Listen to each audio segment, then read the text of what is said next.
नमस्कार. आज आपण हाय प्रोटीन, हाय फायबर आणि हाय न्यूट्रिएंट्स असा नाश्ता बनवून घेणार आहोत आणि तो देखील झटपट. हा नाश्ता बनवण्यासाठी मी मागच्या व्हिडिओमध्ये एक व्हिडिओ शेअर केला होता. प्रोटीन घरी कसं बनवायचं? त्याचंच हे पीठ आपण इथे वापरणार आहोत. तर इथे मी मुळा किसून घेतलाय, गाजर घेतलेलं आहे किसून, लसणाची पात बारीक चिरून घेतलेली आहे, थोडंसं कोबी चिरून घेतलाय आणि कोथिंबीर चिरून घेतलेली आहे. यामध्ये आणखीन जर तुम्हाला वेगळ्या पालेभाज्या किंवा मग बीटरूट घालायचं असेल तर ते तुम्ही घालू शकता. आता ह्या सर्व भाज्या मी या एका बाउलमध्ये काढून घेते आणि या भाज्या घालून आपल्याला व्यवस्थित मिक्स करून घ्यायचे.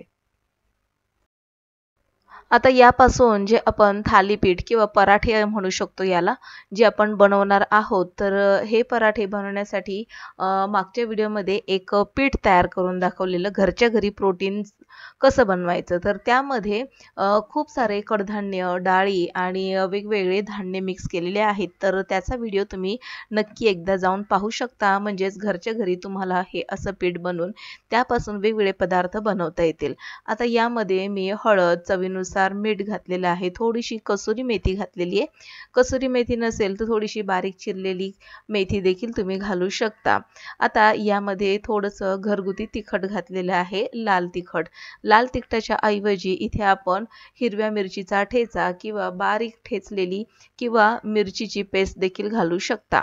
आता यामध्ये मी थोडंसं प्रोटीनचं जे तयार करून घेतलेलं जे पीठ होतं तर ते इथे घालणार आहे. जवळपास अंदाजे मी सुरुवातीला 3 चमचे घालून घेणार आहे. व्यवस्थित मिक्स करून घेणार आहे आणि जर गरज लागलीच तर मग पुन्हा एखाद चमचा आपण यामध्ये पीठ घालू शकतो. तर आता हे व्यवस्थित मी मिक्स करून घेते म्हणजे आपल्याला या पिठाचा अंदाज येईल.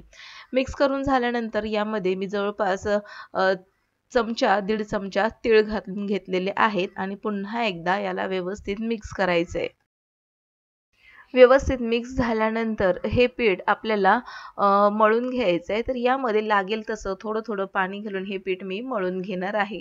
जसं की तुम्ही धपाटे बनवता तर हे जे पीठ जर तुम्ही सैलसर जर मळून ठेवलं तर कॉटनच्या रुमालावरती हे धपाटे जसे आपण ओल्या रुमालावरती थापतो तशा पद्धतीने तुम्ही करून लोखंडी तव्यावरती शेकू शकता किंवा मग ज्या पद्धतीने मी प्लास्टिकच्या पिशवीवरती हे थालीपीठ थापणार आहे त्या पद्धतीने थापून तुम्ही देखील हे थालीपीठ अशा पद्धतीने बनवू शकता किंवा मग डायरेक्ट तव्यावरती देखील हे थालीपीठ तुम्ही थापू शकता. तर इथे सगळ्यात सोपी पद्धत म्हणजे मी प्लास्टिकचा पेपर घेतलेला आहे आणि त्यावरती थोडंसं तेल लावून घ्यायचं आणि यावर आता मी याच पिठाचा तयार करून घेतलेला छोटासा गोळा घेतलेला आहे आणि याला दोन्ही बाजूने तेल लावून थोडेसे आपल्याला याला तीळ लावून घ्यायचं. त्या तिळामध्ये भरपूर मोठ्या प्रमाणामध्ये कॅल्शियम असतं. आता हा जो आपण नाश्ता बनवून घेणार आहोत हा नाश्ता झटपट होतो. शिवाय नाश्त्याला, डब्याला आणि लहान मुलांच्या छोट्या भुकेसाठी आणि वाढती मुलं जर असतील तर त्यांना हा नाश्ता तुम्ही नक्कीच टिफिनला बनवून देऊ शकता. तर भरपूर सारं प्रोटीन आहे यामध्ये. खूप साऱ्या भाज्या वगैरे घालून तुम्ही मुलांच्या आहारामधली जी कमतरता असते तर ती यातून तुम्ही पूर्ण करू शकता. आता इथे मी थोडंसं हाताने थापून घेतलं आणि अलगद हाताने यावरती आता अशा पद्धतीने लाटणं फिरवून घेते आणि व्यवस्थित याला आता गोल आकार देऊन घेणार आहे. जर हे लाटत असताना किनारी याच्या चिरत असतील तर आपण बोटाने पुन्हा त्या किनारी व्यवस्थित गोलाकार करून घेऊ शकतो. अशा पद्धतीने जसं मी केलेलं आहे. आता हे तयार झालेलं आहे. गॅसवर मी तवा ठेवलेला आहे आणि या तव्यावरती आता थोडंसं तेल लावून घेते. आता मी इथे तेल लावते. तेलाच्या ऐवजी तुम्ही तूप लावू शकता, बटर लावू शकता. तवा छान गरम झाल्यानंतर थोडंसं तेल लावून झाल्यानंतर यावरती आता थालीपीठ जे आहे मी तयार करून घेतलेलं ते घालून घेतलंय आणि आता दोनही बाजूने छान असं खरपूस रंगावरती हे जे थालीपीठ आहे व्यवस्थित भाजून घ्यायचंय.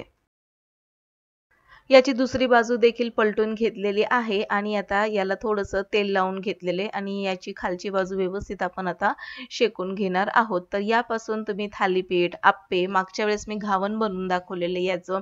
तर याच पिठापासून तुम्ही कुरकुरीत असे काही असे म्हणतो ना आपण कुरकुरे वगैरे तसं बनवू शकता किंवा मग तुम्ही यापासून ढोकळा, तिखट पुऱ्या आणि वेगवेगळ्या प्रकारचे पदार्थ तुम्ही नक्कीच बनवू शकता. बऱ्याच वेळा आपण अळूवडी बनवतो किंवा मग कोथिंबीर वडी बनवतो.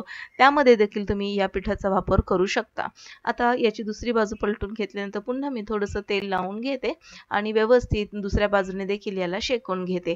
अशाच पद्धतीने आता बाकीचे राहिलेले सगळेच थालीपीठ मी बनवून घेणार आहे आणि झटपट नाश्ता होतो. चवीला अतिशय टेस्टी असा बनून तयार होतो. याच्या किनारी मस्तपैकी कुरकुरीत अशा तयार होतात आणि वेगवेगळी कडधान्य आणि डाळी धान्य घातल्यामुळे खूप छान अशी चव येते.